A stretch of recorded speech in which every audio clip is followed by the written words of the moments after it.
वो अपने 2 बच्चों के साथ लंदन जब शिफ्ट हो रहे थे, उनकी मौत हो गई।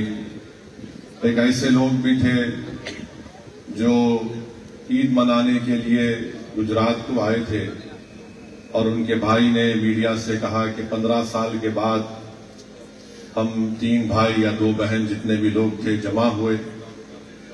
उसमें उस शख्स की, उनकी बीवी की, उनके 3 बच्चों की मौत हो गई। उसमें ऐसे हमारी बहन की मौत हो गई जो कनाडा से आई थी। उसमें एक ऐसे शख्स की भी, ऐसे भी खानदान के लोगों की मौत हो गई जो उनके खानदान में किसी का इंतकाल हो गया था, तो मरने वाले की ख्वाहिश ये थी कि उनके अस्थियों को हिंदुस्तान में बहा दिया जाए। उनकी भी मौत हो गई।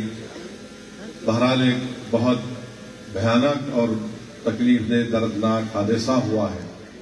हम उम्मीद करते हैं कि हुकूमत जो तहकीकाती कमेटी बनाई है उसके जरिए से सच्चाई को सामने लाया जाएगा। और साथ ही साथ मेरे अजीज दोस्तों और बुजुर्गों, जहां पर इन तमाम लोगों ने अपने अपने रिश्तेदारों को, अपनी मां को, अपने भाई को, अपनी औलादों को खोया है, वहीं पर भी हमको ये बात को सोचना पड़ेगा।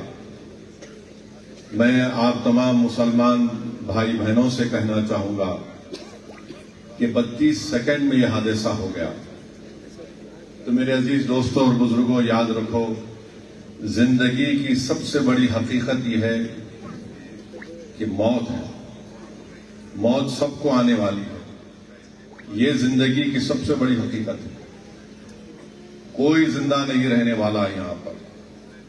जो इस दुनिया में आया वो जाएगा यहां से जरूर। कोई यहां पर 1000 साल या 200 साल, 150 साल जिंदा रहने वाला नहीं है। ये कुदरत का निजाम है कि जो कोई भी इस दुनिया में आता है उसको मौत का मजा चखना है। और अल्लाह सुब्हानहू व तआला कुरान में इरशाद फरमा दिए कि कुल्लु नफ्सु ज़ाइक़तुल मौत, कि हर नफ्स को मौत का मजा चखना है। अल्लाह सूरह बकरा में फरमा दिए कि मौत का एक दिन मुकर्रर है के लिए। तो मेरे अजीज दोस्तों और बुजुर्गों, जो ये समझ रहे हैं कि हम हमेशा जिंदा रहेंगे और हम एक रमजान खो दिए तो अरे नहीं, अभी तो मेरा एक ही रमजान है, आइंदा साल रमजान मिलेगा वो मुकम्मल कर दूंगा। अगर कोई ये समझ रहा है कि अरे रमजान में मेरे को शब कदर को नहीं तलाश किया, मैं आइंदा साल तलाश कर लूंगा। अगर कोई ये समझ रहा है कि अरे भाई ईद की नमाज नहीं पढ़ा, आइंदा साल ईद की नमाज पढ़ लूंगा। कोई अगर ये समझकर गुनाह किया कि नहीं, मैं दौलत तो अल्लाह दिया, मैं कुर्बानी नहीं दे सका, आइंदा साल दे दूंगा। कोई अगर ये समझ रहा है कि नहीं, मुझको अल्लाह ने दौलत दी, मैं ज़कात पूरी नहीं निकाला, आइंदा साल निकाल लूंगा। मेरे भाई, अल्लाह के रसूल सल्लल्लाहु अलैहि वसल्लम ने हम तमाम को फरमाया कि दुनिया एक ख्वाब है और जब इंसान बेदार होता तो खबर में चले जाता। कुरान में अल्लाह ये फरमा दिए कि दुनिया एक खूबसूरत झूठ है। तो याद रखिए, अगर कोई नौजवान, कोई ज़ईफ, कोई बुजुर्ग या बशमूल मेरे, अगर हम इस खुशफहमी रह रहे कि नहीं नहीं कल करेंगे, परसों करेंगे, याद रखो, अगर आज हम घर को जाके रात में सोते हैं ना, तो हमको ये बताया गया कि तुम अगर रात में जाके सो गए तो समझो तुम चले गए, तुम सुबह भी तुमको नसीब नहीं हो सकती। ये अल्लाह फैसला करने वाला है। अगर कोई दिन को जिंदा रहा तो कोई गारंटी नहीं कि शाम तक जिंदा रहेगा। तो इसीलिए नेकियां करने में उलमाए कराम ने अपने बसीरत अफरोज किताबात में बताया कि जल्दी करो, नेकियां करने के लिए जल्दी करो। और याद रखो, जब आप और हम इस दुनिया से चले जाएंगे तो हमारी किताब बंद। तो जब तक किताब बंद नहीं होती, नेक अमाल करिए, अपने दिल को अल्लाह से जोड़िए। और अल्लाह से जोड़ने का तरीका यह है कि उलमाए कराम के अहले दिल के खदमों के पास बैठ के उनकी बातों को सुन के अमल करना, और अमल करने के लिए अल्लाह से भीख मांगना कि अल्लाह अमल करने की तौफीक दे। अगर हम ये नहीं करेंगे तो फिर जो चीज हमको असली दुनिया में काम आने वाली है, हमारे नेक अमाल, अल्लाह का जिक्र, गरीबों पे रहम करना, जालिम को जुल्म करने से रोकना, ये चीजें हमको काम में आने वाली हैं।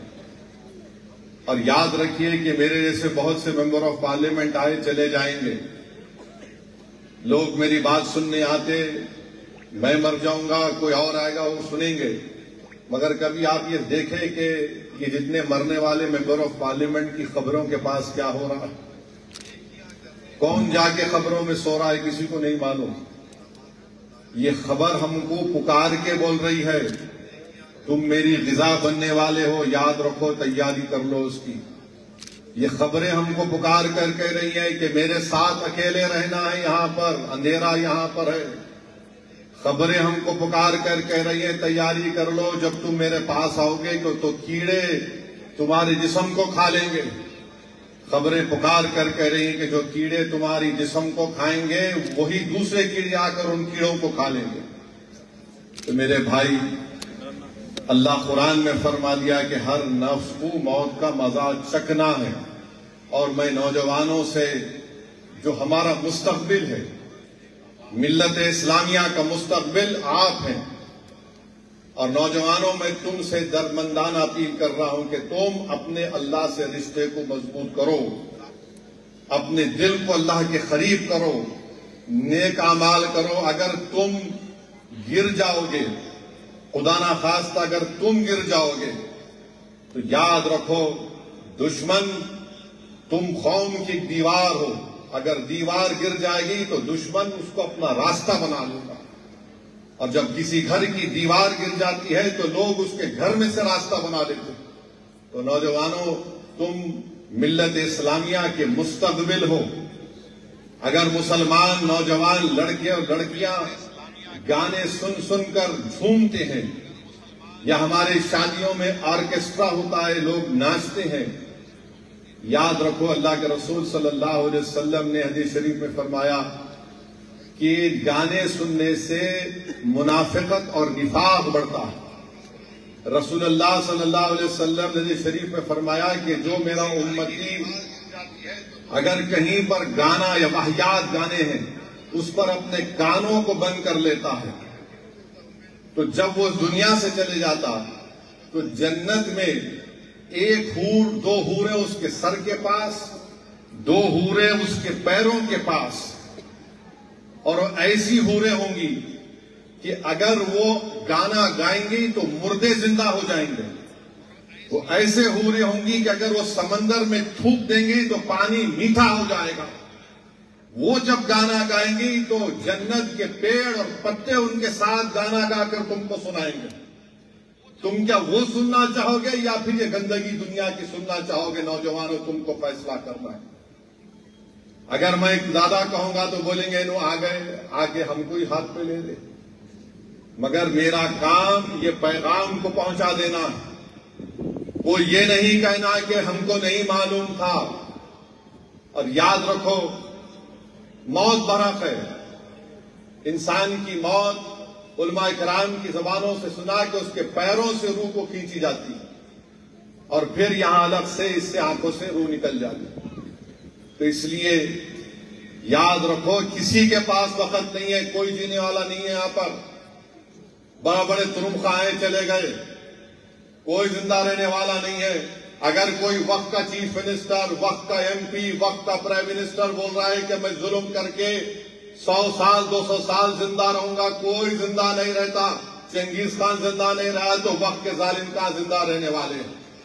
तो मेरे अजीज दोस्तों और बुजुर्गों, नौजवानों, टाइम कम है।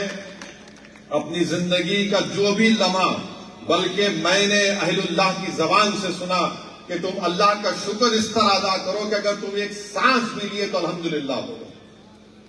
तो मेरे अजीज दोस्तों और बुजुर्गों, ये काम आपको हमको करना है। अब असल मुद्दे पे जो हाथ और हम जमा हुए हैं वो है इस वक्फ तरमीमी कानून के खिलाफ। यहां पर हम इसलिए जमा हुए हैं क्योंकि नरेंद्र मोदी की हुकूमत ने चंद्राबाबू नायडू की तायीद से, चिराग पासवान की तायीद से, नीतीश कुमार की तायीद से, कुमारास्वामी के एमपीज की तायीद से और अजीत पवार की एमपी की तायीद से एक ऐसा काला कानून बनाया जो हमारे मुल्क के आईन के चैप्टर 3 के खिलाफ है। वो हमको हमारे मजहब पर चलने से रोकता है। आर्टिकल 14 का मसावात की मुखालिफत करता है। आर्टिकल 15 डिस्क्रिमिनेशन का जो आर्टिकल है उसकी खिलाफ वर्जी करता है। मजहबी आजादी आर्टिकल 25 है। आर्टिकल 26 है जो मजहबी अक़लियतों को इस बात की इजाजत देता है कि वो अपने पसंद के मजहबी इदारों को बना सके, चैरिटेबल इदारों को। इन तमाम आर्टिकल्स की खिलाफ वर्जी में नरेंद्र मोदी की सरकार ने काले कानून को बनाया और ये कानून से क्या होने वाला है आपको मैं, क्योंकि आपका ताल्लुक अदोनी से है, इस वक्फ तरमीमी कानून में सेक्शन 3D है, आप उठाकर पढ़ लीजिए। सेक्शन 3D ये कहता है कि जितने आसारे खदीमा के मातहत इमारतें हैं, चाहे मस्जिद हो, दरगाह हो, अभी वक्फ है, कानून बनने के बाद ये कह रहा है कि इसका मालिक वक्फ बोर्ड नहीं रहेगा, इसका मालिक ASI होगा, आर्कियोलॉजिकल सर्वे ऑफ इंडिया होगा। आपकी अधूनी में कलीमुल्ला मस्जिद है, दादे की मसाल की मस्जिद है, एक कमान मस्जिद है, रंगीली मस्जिद है, मलिक रहमान दरगाह है। अब ये पूरे के पूरे आर्कियोलॉजिकल सर्वे ऑफ इंडिया इसका मालिक बन गया, वक्फ इसका मालिक नहीं है। ये नरेंद्र मोदी हुकूमत की झूठ, नहीं कुछ नहीं होगा जो इनके दुमछल्ले बोल रहे थे हमको, इनके चमचे, इनके जोकर बोल रहे थे। चंद्राबाबू नायडू हमेशा से झूठ बोलते आए और कभी नहीं बदलेगा ये शब्द, कभी नहीं बदलेगा। झूठा था और झूठा रहेगा। नो नथिंग, कुछ नहीं होगा। ऐसा उंगली फिरा के बोलते होंगे, व्हाट आई से। तुम क्या बोल रहे हमको मालूम। मैं 10 साल MLA था, तुम 9 साल मुख्यमंत्री थे। मैं देखा तुमको, तुम NT रामाराव को गिरा के तुम कुर्सी में बैठ गए थे। आप इन्हों हमारे को बोल रहे नहीं। अब ये बताओ, ये 4 मस्जिद, कलीमुल्ला मस्जिद, दादे की मसाल की मस्जिद, एक कमान मस्जिद, रंगीली मस्जिद, मलिक रेहान दरगाह, इस कानून के तहत अब इसका मालिक वक्फ बोर्ड नहीं है, इसका मालिक आसार कदीमा बन चुका। अब बताइए आप कैसे खामोश बैठेंगे हम। चंद्राबाबू नायडू आज है, कल चले जाएंगे, सबको जाना है ना इस दुनिया से, कोई नहीं रहेगा। मगर इनकी बात का कौन भरोसा करेगा। सेक्शन 3D बोलो, मैं TDP के लोगों से पूछ रहा हूं। हाँ, पवन कल्याण का भी एक MP था, जनाब बालाशोरी साहब, उन्होंने भी हेल्प किए। ये तो उन्होंने बोलेंगे, मेरे को नहीं बोले, मैं हीरो हूं, तुम हीरो है तो हम भी बड़े, सबसे बड़े सुपर हीरो हमें। ये सब मिलके कानून बने और सब क्या वो नहीं कोई वक्त का नुकसान नहीं होगा। कैसा नहीं हुआ। ये 5 चीजें चलेगी हमारे हाथ से आज की तारीख में। सुप्रीम कोर्ट का भी फैसला क्या आएगा नहीं मालूम हमको, मगर ASI सेक्शन 3D में इसका मालिक बन गया। और कल अगर ASI बोला कि कलीमुल्ला की मस्जिद में नमाज 2 टाइम की होंगी, दादे की मसाल की मस्जिद में खाली जुम्मे की नमाज हो सकती, कुछ नहीं कर सकते आप, क्योंकि ASI उसका मालिक बन चुका है। यह कानून बनाया गया है। दिल्ली में 180 जायदादें वक्फ की। सच्चर कमेटी ने कहा कि आर्कियोलॉजिकल सर्वे ऑफ इंडिया इस पर नाजायज काबिज है, इसको वापस करना चाहिए। वो 180 चले गए। ये एक पॉइंट है। दूसरा पॉइंट क्या है, ये मैं आपके सामने लाया हूं। ये 18 पेजेस का फॉर्म है पोर्टल के ऊपर। कितने? 18 पेजेस, 18 पेजेस। आप देख लो, लॉगिन पेज से लेके इसमें एक एक ऐसा सवाल आपसे पूछा जा रहा है। मकसद एक ही है कि आप अपनी प्रॉपर्टी को पोर्टल पर रजिस्टर ना कराएं। नवंबर तक नहीं कराए तो कोई भी वक्फ की प्रॉपर्टी नहीं रहेगी। मिसाल के तौर पर ये आलीशान मस्जिद है, अभी हजरत बता रहे थे 300 साल पुरानी, 400 साल पुरानी है। इसमें पूछा गया कि इसको कब बनाया गया था, एग्जैक्ट डेट बताओ आप। मेरे पास तो इल्मे जफर नहीं है, शायद वाली साहब किबला के पहुंचे हुए बुजुर्ग होंगे, साहिब मजार के पास जाके पूछे तो उन्होंने बोल सकते होंगे, मेरे को तो नहीं मालूम। अब 400 साल पहले एग्जैक्ट डेट नहीं, टेंटेटिव डेट बताओ, कहां से बोलेंगे रे प्यारे? 400 साल पुराना कहां से टाइम लाएंगे? ऐसा तो जा तो नहीं सकते ना। 400 साल पुराना, कुछ तो कैसे लिखेंगे रे भाई? 400 साल पुराना है। कादरिया सिलसिले के हजरत फरमा रहे थे, 4 बुजुर्ग आकर अपने मुबारक हाथों से इस मस्जिद का संगे बुनियाद रखे। तुम खामखा उनसे छेड़खानी कर लिए चंद्रडू, तुमको नुकसान होगा। देखो अब तो पहुंचे हुए लोग हैं। 400 साल के बाद में लोग उनका नाम ले रहे। ये हुकूमत करने वाले तुम्हारे दुनिया से जाने के 20 साल के बाद भी तुमको कोई याद न रखेगा इंशाअल्लाह ताला। आप बताइए, देखिए ये 19 पेजेस है, झूठ नहीं बोल रहा हूं मैं। जाके देखो आप, सेंट्रल इनका जो क्या है, ये मिनिस्ट्री ऑफ माइनॉरिटी अफेयर्स उम्मीद, देखो आप 18 पेजेस। वक्फ बाय यूजर क्या क्या इसमें क्या पूछ रहे, देखो आप। अच्छा, इसमें हंसी आएंगी आपको, हंसना नहीं। अब इसमें क्या पूछ रहे हो, मैं पढ़ रहा था हैदराबाद से आते आते गाड़ी में, हमारे वकील साहब बोल रहे, वाटर का बिल है, रेंटल एग्रीमेंट है, टेलीफोन बिल है, वोटर आईडी है, गैस का कनेक्शन लिखो, बैंक का अकाउंट लिखो, कास्ट सर्टिफिकेट लिखो, पेंशन डॉक्यूमेंट लिखो, रजिस्टर्ड सेल लिखो, LIC पॉलिसी बॉन्ड लिखो, PAN number, bank passbook, driving licence, birth certificate, pension document, electoral photo ID card, service identity card, smart card, ministry of labour का, health insurance का। अबे क्या बच्चे की या ईसन मवेशी पूछ रहा है? क्या तो भी कर रहा है? कोई शादी करे तो पूछते बच्चा कितना काबिल है, पढ़ा लिखा है, कितना है, क्या है, अम्मा का नाम क्या है, बाप का नाम क्या है, मामू की तरफ, दरियाल की तरफ क्या रिश्ता, उनसे ज्यादा पूछ रहे। ये कोई तरीका है बोलवा? ये मजाक है ये। अच्छा, ये हमारे हिंदू धर्म के एंडोमेंट बोर्ड में सब पूछ रहे? नहीं पूछ रहे। सिख गुरुद्वारा की प्रॉपर्टी रजिस्टर कर रहे? पूछ रहे? नहीं पूछ रहे। हमारे ईसाई भाइयों की जायदाद दे रहे? पूछ रहे? नहीं पूछ रहे। हमको ही पूछ रहे सब। ये 18 पेजेस का है ये। इंतजार भी नहीं करे कि रुकते कम से कम सुप्रीम कोर्ट की छुट्टियां, उसके बाद क्या फैसला आता, मगर नहीं, जल्दी है। और क्या किया, इसका कॉन्ट्रैक्ट एक ऐसी कंपनी को दिया अहमदाबाद की, सबसे महंगा कॉन्ट्रैक्ट उसको दे दिया। और वो कंपनी का काम क्या है कि बीजेपी के लोगों को सपोर्ट करना सोशल मीडिया पर, उस कंपनी को दे दिए। हमको हथियार खरीदना है, पाकिस्तान चीन से मुकाबला करना है। अब जंग हो गई तो 2 महाज पर जंग होगी। ये पैसा उजाड़ रहे कंपनी को दे के, हमारे फौज को तो भी दे देना था इतना पैसा जो कंपनी को दिए, मगर नहीं दे दिए। अच्छा, अब आप देखो, 15 साल से वैंसी का पोर्टल चल रहा है, 15 साल से, 15 ईयर से। उसका क्या होगा? उसको आप इंप्रूव कर सकते थे रिवेकेशन प्रपोज करके, उसका वर्क फ्लो इंट्रोड्यूस कर सकते थे आप रेवेन्यू ऑफिसर को बता के।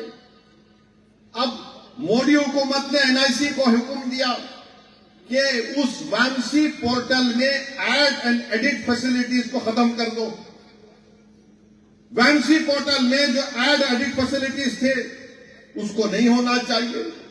तो अब जो वैंसी का ऑनलाइन सिस्टम है, स्टेट वक्फ बोर्ड को परेशानी होगी, 8 अप्रैल से घटित आ गया ये। इसका नुकसान क्या होगा कि जो प्रोसेसिंग मॉड्यूल है, जो लीजिंग मॉड्यूल है, सब रुक जाएंगे। वक्फ बोर्ड को नुकसान होगा, स्टेट वक्फ बोर्ड को। चंद्रबाबू नायडू को अगर इतना वो बोलते मैं आईटी आईटी आईटी, अरे क्या होगा फिर? तो मेरे अजीज दोस्तों और बुजुर्गों, इसकी सच्चाई यही है। और फिर इसमें पूछा जा रहा है कि आपकी जमीन क्या आदिवासी इलाके में है? अरे भाई, अगर आदिवासी इलाके में है तो क्या संविधान का आर्टिकल 25 वहां पर लागू नहीं होता? 14 लागू नहीं होता? 15 लागू नहीं होता? 26 लागू नहीं होता? 29 लागू नहीं होता? क्या बोलो हमको आप? और कांग्रेस के एक एमपी है लक्षद्वीप से, हमदुल्ला सईद उनका नाम है, आदिवासी है वो। क्या उनके ऊपर लागू नहीं होगा? आदिवासी है तो क्या वो अपनी जायदाद अल्लाह के नाम पर वक्फ नहीं कर सकते? वो उनके बाबा 9 बार के एमपी थे, सईद साहब, अल्लाह उनकी मग़फ़िरत करे। आदिवासी है, क्या आदिवासी है तो क्या करना है? भारत के कानून में एक आदिवासी मुसलमान हो सकता है, दलित नहीं हो सकता। 1950 का प्रेसिडेंशियल ऑर्डर के लिहाज से ये कौन सा कानून आप बनाए बताओ? और फिर नरेंद्र मोदी पूरे देश में झूठ बोले कि नहीं हमारे शिया दाऊदी बोरा वालों को मैंने पहले बिल भिजाया, नहीं भिजाया। दाऊदी बोरा वाले हमारी पार्लियामेंट की कमेटी के पास आकर ये बोले हैं कि हमको इस बिल से कोई ताल्लुक ही नहीं है।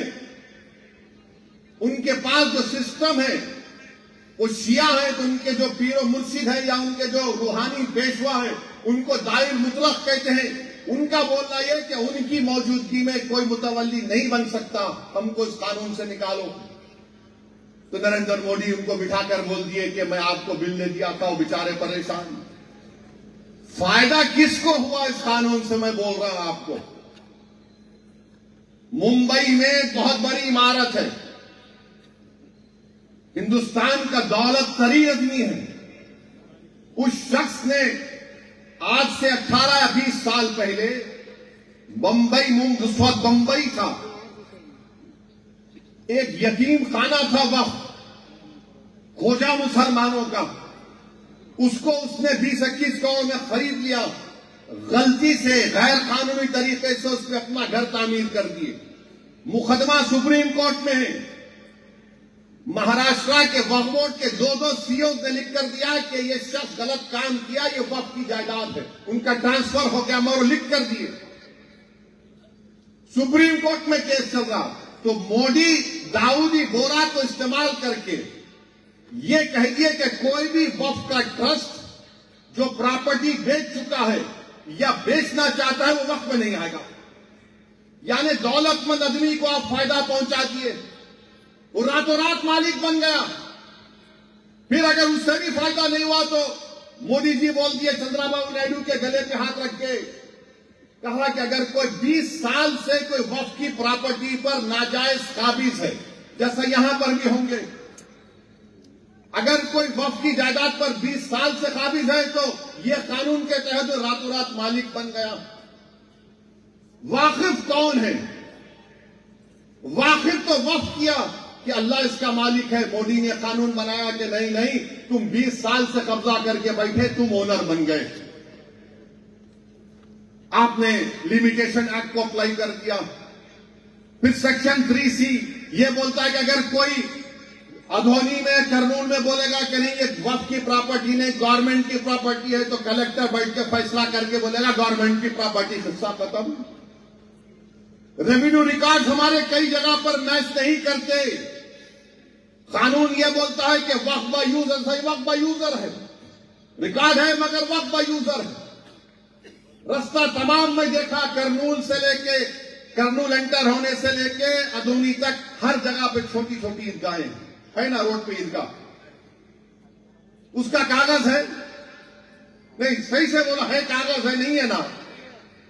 80% कागज नहीं होगा तो ये कानून क्या हमारा नहीं, तुम्हारा नहीं है। ये वक्फ बाय यूजर को निकाल के अरे जिस जगह पर मैं 100 साल से, 80 साल से, 200 साल से, 300 साल से नमाज पढ़ रहा हूं, कब्रों पे दुरूद पढ़ रहा हूं, फातिहा पढ़ रहा हूं, फूल चला रहा हूं, कारखानों को मैं 2-2 साल से आबाद रख रहा हूं, क्योंकि अल्लाह के वली वहां बैठकर वास करते थे। उन्होंने बोल दिए नहीं, वक्फ का यूजर खत्म, तुम मालिक नहीं। वक्फ का क्या फायदा हो रहा मुझे बताओ। हम चंद्रबाबू नायडू से पूछ रहे हैं, मैं चैलेंज कर रहा हूं नायडू तुमको, तुम बताओ यह कानून से मुसलमानों को क्या फायदा हो रहा, बताओ हमको। एक पैसे का फायदा नहीं है मुसलमानों को, नुकसान हो रहा है भारत के मुसलमानों को। मस्जिदें छीन ली जाएंगी, दरगाहें छीन ली जाएंगी, कब्रस्तानों को खत्म कर दिया जाएगा, खानखाओं को कुफल लगा दिया जाएगा। यह कानून कर रहा है। और चंद्रबाबू नायडू, मैं ये समझ रहा था कि शायद आप 2002 में बीजेपी का साथ देने के बाद आप इस तरह की गलती नहीं करेंगे, मगर आपने ये साबित कर दिया कि जहां पर मुसलमानों का मसला आएगा, आप संघ परिवार के झंडे को पूरे भारत में नाफिज करेंगे। आप इस मुल्क को, इसके सेकुलरिज्म को, इसके प्लुरलिज्म को, इसके डाइवर्सिटी को कमजोर करना चाहते हैं। क्यों किया चंद्रबाबू नायडू ने ये? अरे आपको आंध्र प्रदेश का कैपिटल बनाना है, बनाओ, हम भी लड़ेंगे अमरावती के लिए। आंध्र प्रदेश की तरक्की के लड़ना, हम भी लड़ेंगे आंध्र प्रदेश के लिए। ये हमारा पुराना रियासत रहा है। मैं तो एमएलए था 10 साल आंध्र प्रदेश का। हम कभी आंध्र प्रदेश को नहीं भूलेंगे। मगर आप अमरावती के नाम पर कैसे सौदा कर सकते भारत के संविधान के ऊपर? आप आंध्र प्रदेश का हवाला देते और कैसे आप कॉन्स्टिट्यूशन को कमजोर करने की इजाजत दे सकते हैं? अभी भी वक्त है चंद्रबाबू नायडू साहब, इस कानून पर अमलावरी को रुकाइए। आप अगर ऐलान कर देंगे कि तेलुगु देशम इसकी तारीफ नहीं करेगी, इसके खिलाफ है, तो यकीन मानिए यह कानून का असर कम हो जाएगा रातों रात। मगर चंद्रबाबू नायडू नहीं करना चाहते। क्यों नहीं करना चाहते? क्योंकि वो सेकुलरिज्म पर कॉम्प्रोमाइज कर चुके। हमारे तेलुगु देशम के बहुत से मेरे भाई हैं, मैं उनकी बड़ी इज्जत करता हूं, जो जरूर उस पार्टी में हैं। वो कुछ नहीं कर सकते, मुझे मालूम, मजबूर है वो। मगर हम डायरेक्ट चंद्रबाबू नायडू को बोल रहे हैं, आपने बहुत बड़ा गलत काम किया है। आपने मुसलमानों को धोखा नहीं दिया, आपने संविधान को धोखा दिया है। आपने बाबा साहेब अंबेडकर के संविधान को कमजोर करने का काम किया है। अरे कौन इख्तिदार पे रहेगा? बल्कि मैं तो चंद्रबाबू नायडू से कह रहा हूं कि आपने अपने से ज्यादा नुकसान, अपनी पार्टी से ज्यादा नुकसान आपने अपने बेटे लोकेश का मुस्तकबिल, उसको खत्म कर दिया आपने। क्योंकि आपके बाद तो आपका बेटा ही आएगा ना, जूनियर एनटीआर तो नहीं आएगा। पापा इतना पॉपुलर है उन्हें, मेरे को नहीं मालूम। आता क्या होगा? आता क्या? मैं न्यूज बनना ना ये भी। आप लोकेश को परेशान करते हैं। अरे उसका तो देख लेते। कितना तुम करेंगे? तुम हो गया ना 9 साल आंध्र प्रदेश के चीफ मिनिस्टर, 5 साल आंध्र प्रदेश के, बस है, बच्चे को देखते अपने। मगर आपने लोकेश को परेशानी में डाल दिया। मेरे भाई, सच्चाई बयान कर रहा हूं, ये वक्फ का कानून मुसलमानों से हमारी जायदादों को छीनने के लिए बनाया गया। एक बना दिया गया कि अगर कोई मुसलमान अपनी जायदाद को वक्फ पर औलाद करता है, नहीं कर सकते। क्यों नहीं कर सकते? क्योंकि आप बच्चों का हक नहीं मार सकते। बच्चों का हक नहीं मार सकते आप। अरे आप कौन होते भाई? मैं अल्लाह को दे रहा हूं, अल्लाह को बोल रहा हूं, अल्लाह उसको मालिक बना रहा हूं। मेरा बेटा बेटी भाई बहन कहां से आ गए इसमें? मैं अल्लाह को मालिक बनाकर बोलता हूं इसके बेनिफिशियरीज में मेरा बेटा बेटी रहेंगे। ट्रस्ट कैसा है? इसका फायदा बेटा बेटी को होगा। मगर चंद्रबाबू नायडू, पवन कल्याण, नीतीश कुमार, कुमारास्वामी, जयंत चौधरी, ये सब मिलकर बोले नहीं नहीं, बच्चों का हाथ नहीं मारना। अम्मा, बच्चों से इनकी मोहब्बत कैसा हो गई तुम्हारे को? अगर बच्चियों से इतनी मोहब्बत है तो वो जो बच्ची जिसकी असमत रेजी गुजरात में हुई थी, जिसके इज्जत लूटने वालों को बीजेपी ने जेल से छोड़ दिया, बिल्किस बानो को क्या चंद्रबाबू नायडू अपने विजयवाड़ा घर में बुला के बिठा सकते? अम्मा पूछो, चाय पियो? नहीं बोल सकते ना। हम अल्लाह के नाम पे, कोई हिंदू बोलता मैं भगवान के नाम पे दान दे रहा हूं, कोई सिख गुरुद्वारा वाले बोलते हैं कि हम वाहे गुरु के नाम पे दे रहे हैं। उनका इख्तियार है, जायदाद उनकी है, मगर आप कौन होते मेरे को बोले? बच्चों का आप नहीं मारना, मैं अल्लाह को दे रहा हूं। भाई आप कौन होते? सेक्शन 300 आर्टिकल में क्या है? प्रॉपर्टी मेरा राइट है, मैं अपनी जायदाद को रखूं, जला दूं, किसको भी दे दूं, मेरी जायदाद है। मगर नहीं, आप बोले नहीं दे सकते, बच्चों का आप नहीं मारना, वक्फ वाला औलाद नहीं होगा, ये हमारी शरीयत के खिलाफ है। एक एक सेक्शन 46 सेक्शन है, कोई एक सेक्शन मेरे को बताओ जिससे वक्फ की जायदाद को फायदा होगा? कुछ नहीं होगा। और याद रखो, बीजेपी अपने हिंदुत्व के एजेंडे को आगे लेके जाएगी। अब जो मसाजिद है जिस पर आरएसएस ये बोलती कि ये मस्जिद नहीं थी, फुला थी, क्या होगा उसका? कि चंद्रबाबू नायडू आएंगे, नीतीश कुमार आएंगे, कुमार आसामी आएंगे, जयंत चौधरी आएंगे, चिराग पासवान आएंगे, कोई नहीं आएगा। हमारे अल्लाह के घर को निशाना बनाएंगे तो हमको ठहरना पड़ेगा, दरगाहों पे निशाना बनाएंगे तो हमको तकलीफ होगी, किसको तकलीफ नहीं होगी? मेरे भाई याद रखो, जब तक आप में शऊर बेदार नहीं होगा, जब तक आप ये नाम निहाद सेकुलरिज्म, जो सियासी सेकुलरिज्म है, मैं उसके खिलाफ और रहूंगा। जो आइन में, संविधान में सेकुलरिज्म लिखा गया, मैं उसका पाबंद था और रहूंगा। सेकुलरिज्म से क्या मिला तुमको? बताओ मेरे को, क्या मिला आपको? अरे कम से कम वो जगन मोहन रेड्डी तो खुल के बोला कि जो ओवैसी साहब बोलेंगे हम तारीफ करेंगे, और पूरे एमपी उनके खड़े होकर मुखालिफत करे। उन्हें क्या नहीं करा अलग बात है, मगर कम से कम ऐसे कानून के वक्त तो जगन के पूरे एमपी खड़े होकर बोले नथिंग डूइंग, हम साथ सपोर्ट नहीं करेंगे। मैं उनका शुक्रिया अदा करता हूं, उन तमाम पार्टीज का शुक्रिया अदा करता हूं जिसका भी जिक्र किया, जिन्होंने इस काले कानून के खिलाफ वोट किया। मेरे भाई, आप में शऊर बेदार होना बहुत जरूरी है। अब आप देखो कानून में क्या बोलते कि वक्फ बोर्ड में कंपलसरी 2 नॉन मुस्लिम मेंबर बनेंगे। अच्छा, वो तो हो गया ना। अब यहां पर चंद्रबाबू नायडू से मेरा सवाल है, तिरुपति तिरुमला देवस्थानम क्या कहता है? कोई भी नॉन हिंदू टीटीडी का मेंबर नहीं हो सकता। हो सकता? हो सकता क्या? बोलो आप। अरे डर रहे कहीं पूछता बाबा, जोर से बोलो। हिंदू एंडोमेंट बोर्ड का मेंबर कोई मुसलमान हो सकता, मगर मुस्लिम वक्फ बोर्ड का मेंबर नॉन मुस्लिम हो सकता है, मिनिमम 2। ये कौन सा मुफाद में मुसलमानों के बताओ आप? और तिरुमला तिरुपति देवस्थानम में 18 जो नॉन हिंदू एम्प्लॉइज थे, 5 फरवरी 2025 को उनको निकाल दिए। क्यों निकाले भाई आप? नौकर थे, निकाल दिया उनको। जबकि आंध्र प्रदेश का एंडोमेंट एक्ट कहता है कि ट्रस्टी भी हिंदू होना चाहिए, कमिश्नर, असिस्टेंट कमिश्नर भी गैर हिंदू नहीं हो सकता, सेक्शन 12 में इंस्पेक्टर भी गैर हिंदू नहीं हो सकता। सेक्शन 96 टीटीडी का देख लो आप, सेक्शन 28 ये कहता है कि अगर कोई ट्रस्टी हिंदू धर्म को छोड़ता तो उसको निकाल दिया जाएगा।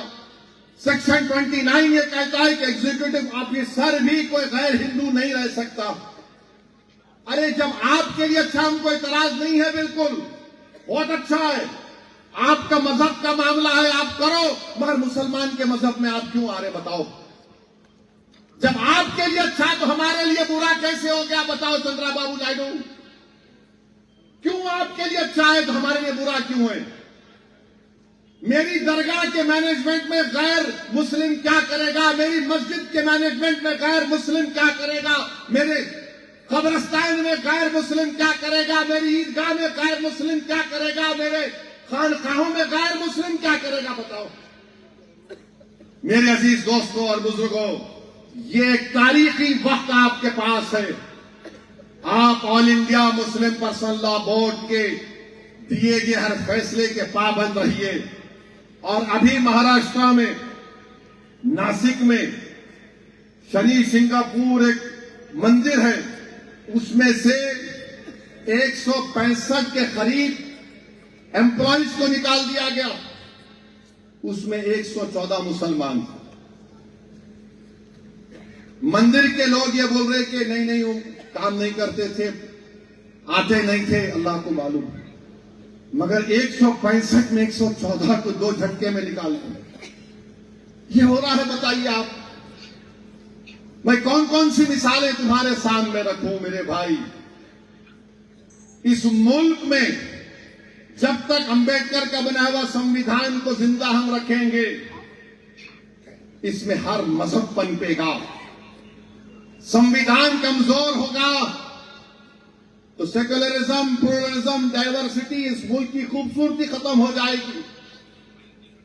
यकीनन आज हमारे मुल्क के दोनों बॉर्डरों पर चीन और पाकिस्तान बैठे हुए हैं। खतरा हमको उनसे है। कभी भी दोनों मिलकर भारत को परेशान करने का प्रोग्राम बनाएंगे। पर पाकिस्तान तो गया गुजरा फेल्ड स्टेट है, चीन है। हमारी 50,000 फौज, हमारी बहादुर फौज आज गलवान और लद्दाख में चीन की फौज में आंखें डालकर बहादुरी से बैठी हुई है। अरे आप वहां पर देखो ना, ये जो खतरे हमारे सरों पर मंडला रहे हैं उनको देखो, इसका मुकाबला करो। पूरा मुल्क मुत्तहिद है। पहलगाम के बाद जो हमने पलटाकर वार किया पड़ोसी मुल्क पर, पूरा मुल्क उसकी तारीफ किया। हम आज भी कह रहे हैं, ये जो इत्तेहाद की फजा पूरे मुल्क में है, चंद्रबाबू नायडू और नरेंद्र मोदी को इस इत्तेहाद को और ताकतवर बनाना पड़ेगा। वो कब ताकतवर होगा? जब यहां पर भाईचारगी मजबूत होगी, जब यहां पर इंसाफ मजबूत होगा, जब यहां पर हर चीज मजबूत होगी जिससे मुल्क मजबूत होगा। मगर इस तरह के अगर कानून बनाए जाएंगे, किसी की मजहबी आजादी को छीन लेना, किसी के मजहब पर चलने से रोक देना, तो फिर कैसा होगा बताओ? कैसे होगा बताइए आप। मेरे अजीज दोस्तों और बुजुर्गों, मेरी आप तमाम से गुजारिश है कि आप कसरत से दुआ करिए कि अल्लाह सुब्हाना व तआला हमारी तमाम वक्त की जायदादों को अल्लाह आबाद रखे। कसरत से रातों में उठकर दुआ करिए कि जो लोग, जिनकी नीयतें बुरी हैं, जो हमारी दरगाहों को, मसाजिद को, हमारी खानकाहों को, कब्रिस्तानों को हमसे छीनना चाह रहे, अल्लाह हमको उनसे महफूज रखे।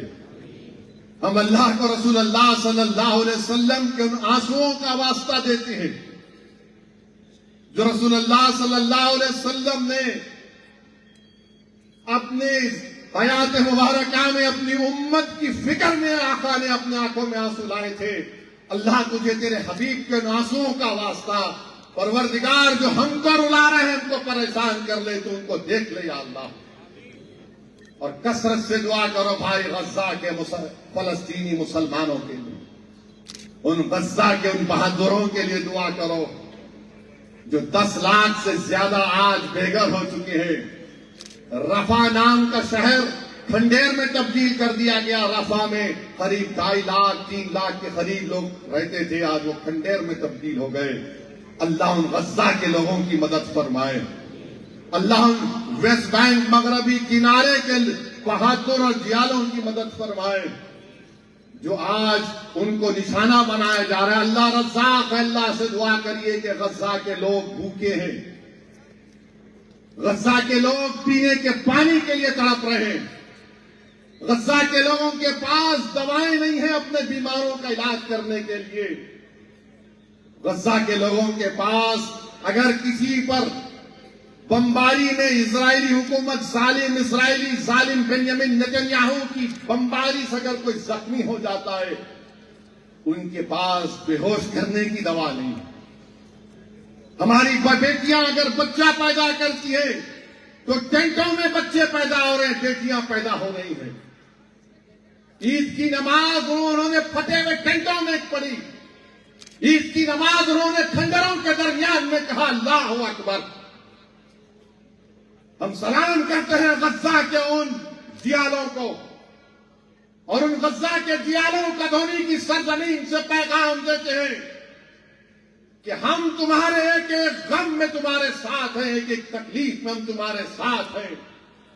फासला बहुत है, मगर हमारी दिल की धड़कनों में तुम्हारी तकलीफ को महसूस करते और करते रहेंगे इंशाअल्लाह ताला।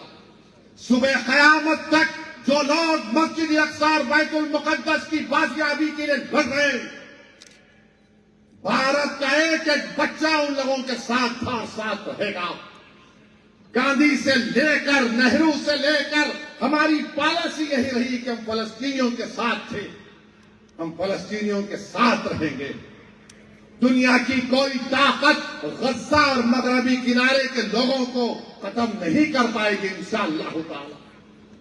आज आप देख रहे हैं कि मशरिक़ वस्ता में क्या हो रहा है, मशरिक़ वस्ता में क्या हो रहा है। ईरान में हमारे हिंदुस्तान के, अभी मैं वज़ारत ख़ारिजा के लोगों से बात कर रहा था, ईरान में भारत के 1500 स्टूडेंट पढ़ रहे हैं। तेहरान की मेडिकल यूनिवर्सिटी में 140 बच्चे हैं जो मेडिकल की डिग्री हासिल कर रहे हैं। हैदराबाद की एक मां ने फोन करके मुझे बताया कि मेरी बेटी फंसी हुई है सदुद्दीन,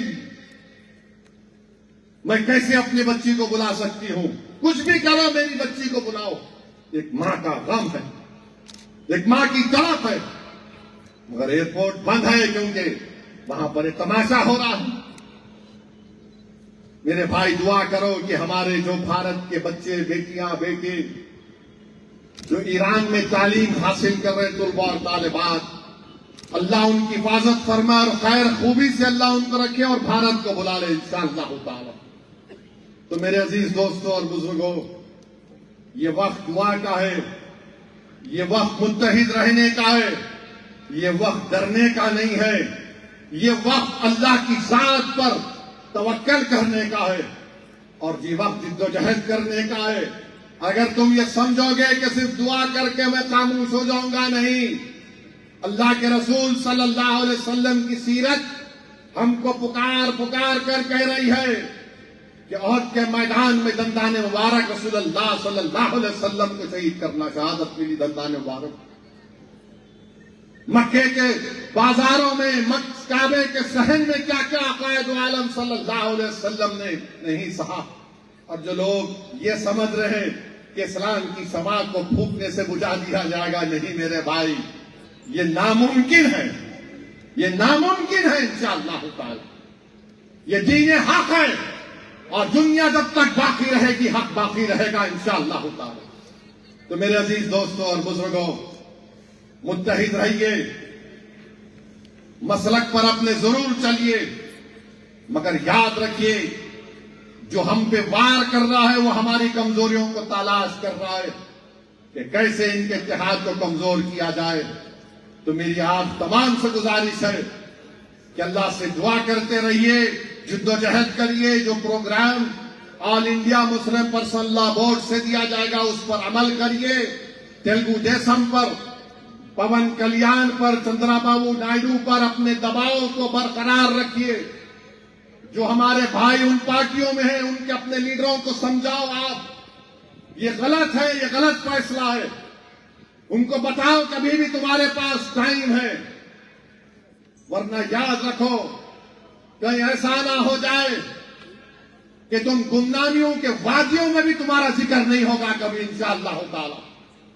तो मेरे अजीज दोस्तों और बुजुर्गों, आइए हम इस जलसे का इख्तिताम इस नारे पर करते हैं कि यहां से हमारे इत्तेहाद का नारा, हमारे जिंदगी के हयात के सबूत का नारा जब हम लगाएंगे तो यह आवाज उन तमाम लोगों तक पहुंचेगी जो हमसे हमारी मसाजिद को इस कानून के जरिए छीनना चाहते हैं। नारे तकबीर, नारे तकबीर। नहीं खा के आएगा जरा, ये तो आवाज तो अमरावती तक भी नहीं पहुंची। जरा जोर से तो मुट्ठी बन के नारे तकबीर, नारे तकबीर। दस्तूर वो कानून को वापस लो, वो कानून को वापस लो। भारत, भारत। अस्सलाम वालेकुम।